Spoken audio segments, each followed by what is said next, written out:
Professor Ragui Assad from Humphrey School of Public Affairs. We've been talking to you in the last 3 years, and every time there is a new thing, there is new reality in Egypt. Let's start for the fact that General SIsi or Marshal SIsi, we're not going to talk about was it a coup or was it a revolution. Let's say history decide on that. But was it an election? When I went to vote, it was very calm. There was hardly anyone there. There was one other woman voting in the same polling station as I was, and I had my brother with me.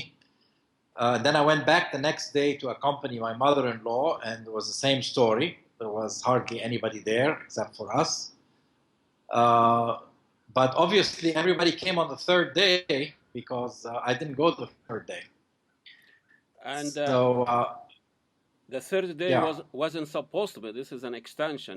So that is that. Yeah. Was that third day was the extended day? Can they do that? When they started panicking. Was that legal? So, well, the election commission can make whatever decision it wants, and nobody can question it. That's part of the rule. Part of the law is that nobody can question the decisions of the election commission. Was it just a pour-up, a staged one to just? Why would a dictator needs an election? No, he needs an election because election provides legitimacy. You know that Mubarak throughout his rule had elections. Dictators need, like same way Bashar al-Assad had an election. They use these elections as a way of claiming legitimacy. And in the case of Egypt, you have a country that's extremely polarized, and the group that is excluded was not going to go vote anyway. I mean, they were not going to go vote. So it was a foregone conclusion that he was going to get more than 90% of the vote. I was thinking more than 90. I didn't quite think 97. 97 I thought was... we've been 60. I mean, 3 years of revolution. We couldn't even bring it down to 70 or even 65. We're still in the 90. Yeah. That's like 60 years. But apparently, the second highest vote getter was not Hamdin Sabbahi. The second highest vote getter was the person I voted for. It was none. Which is none of the above. So, why after 60 years of military, the people were dancing in the street to bring another military man? Well, because the average Egyptian is used to having a strong leader from the military. They just thought that Mubarak had overstayed his welcome, but they didn't have any objection. The average Egyptian did not necessarily object to Mubarak because of his military background. They objected to him because he was an old, tired man who didn't have the energy to take the country forward. After 3 years of chaos as a result of the revolution, most people here, and I'd say more than 50% for sure, are clamoring for the stability of a strong leader. And I do think that he has the support of well over half the Egyptians. And I went down in the street when they announced the results of the election, and my car was virtually mobbed by people dancing and playing music and doing fireworks. We took a lot of false turns, and people at this point want the country to go back to stability so they can have their lives back and they can start working on the economy and on jobs and democracy is not the most important thing on their mind right now. How it's going to be this stability under a leader that is the most polarizing leader Egypt have? I mean, blood on his hand, a lot of positions.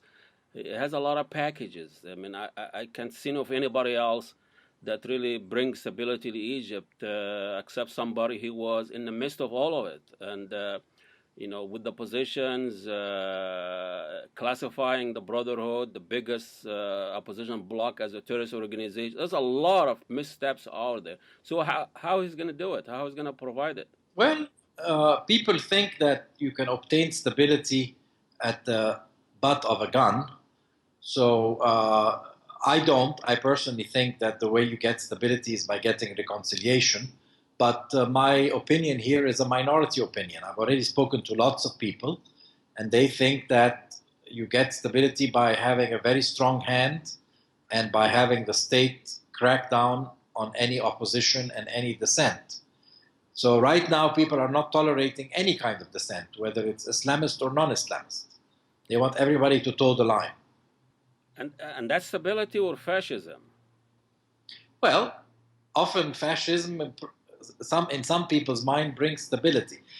I personally don't think that it's going to work, but I'm not the majority opinion here. In inauguration day, there was an episode that a lot of media got a lot of media coverage about this assault on sexual assault on some woman in Tahrir Square. Do you think there is like a systematic attempt to change the image of Tahrir throughout? This happening, for the last 3 years, happening frequently.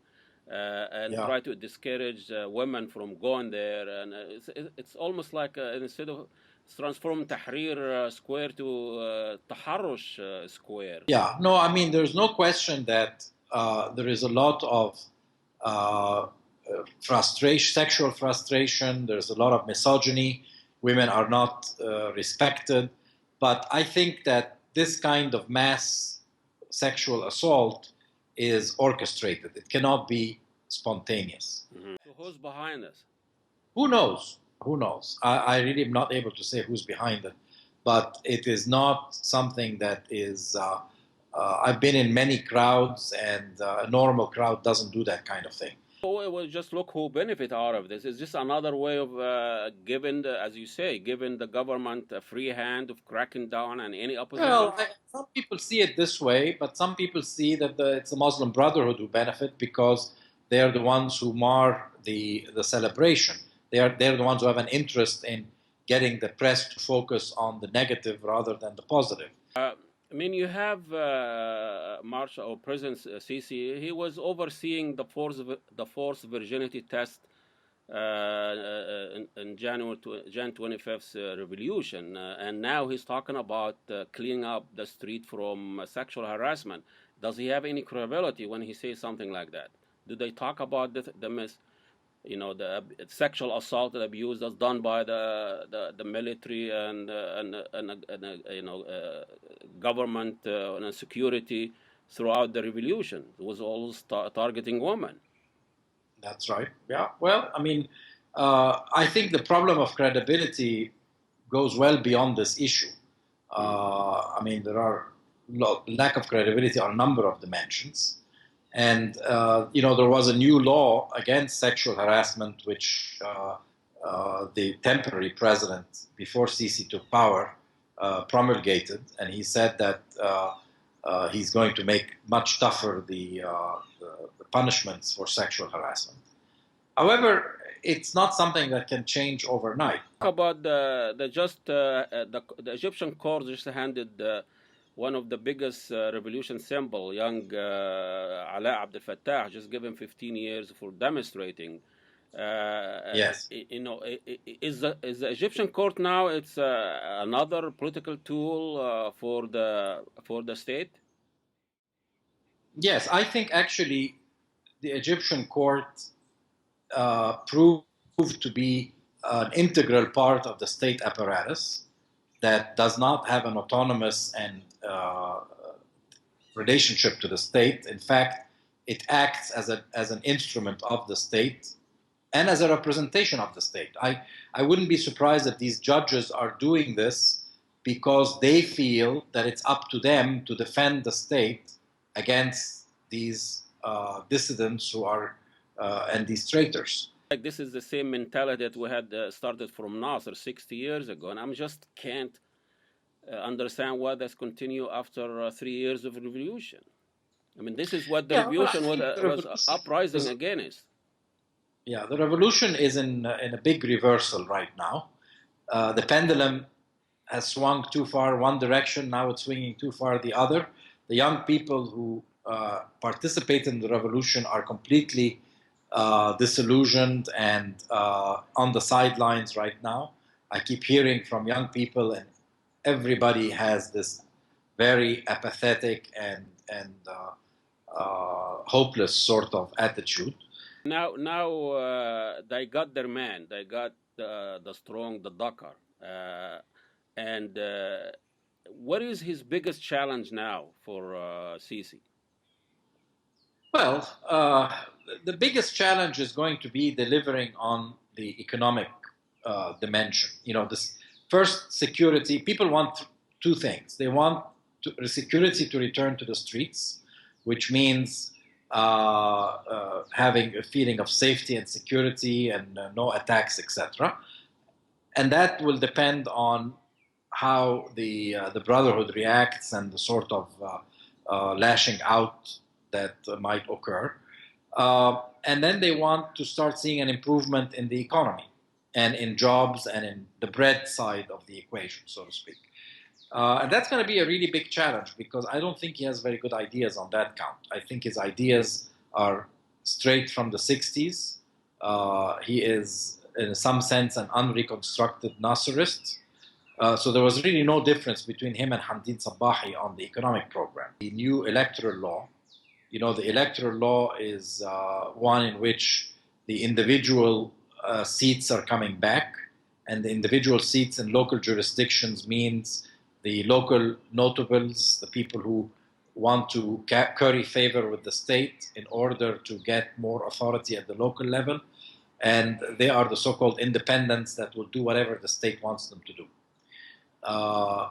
And the parties, the political parties, are being completely marginalized and very weakened by the electoral law and the way the elections are going to be carried out. It's kind of a winner-take-all system. And with a very fragmented political scene like the one that exists in Egypt, the winner is usually the state, whoever aligns with the state. About the Americans, I know they've been very quiet about what's going on in Egypt. You know, I just remember that young student that was allegedly shot by a Taliban, and the West braided her in Europe and here, and the Taliban anti-education, and the Egyptian government been shooting and killing and bombing students in university almost every day. I don't hear anything about this sentiment. It seems like when the Islamists made mistake or misbehave, the West is up to arm to draw this kind of anti-Islamic, anti-traditional Islamic tradition. But when the secular Western made those blunder, we didn't hear about it. Yeah, you're right. The U.S. is being very quiet about what's going on in Egypt because there is a lot going on elsewhere. You know, Ukraine and other parts of the world have occupied a lot of the attention lately. Egypt has kind of fallen off the table as far as the news is concerned. But at the same time, people here on the SIsi side are complaining that the U.S. is very opposed to them and is not being is very pro-Morsi and pro-Muslim Brotherhood. So both sides are complaining that the Americans are not supporting them. I think this is an okay position to be. If I were an American, I wouldn't want to be associated with either side. So are you optimistic? What's going on? What's going to happen in the next few years? At this point, I cannot tell you what's going to happen. All I can tell you is that so long as the population does not organize and get a credible opposition, and the young people start organizing politically, we're lost. Well, Dr. Saad, thank you so much for your time, and we really appreciate that time you give us, and enjoy your visit in Egypt. We'll talk to you when you come back. Very good. Thank you very much.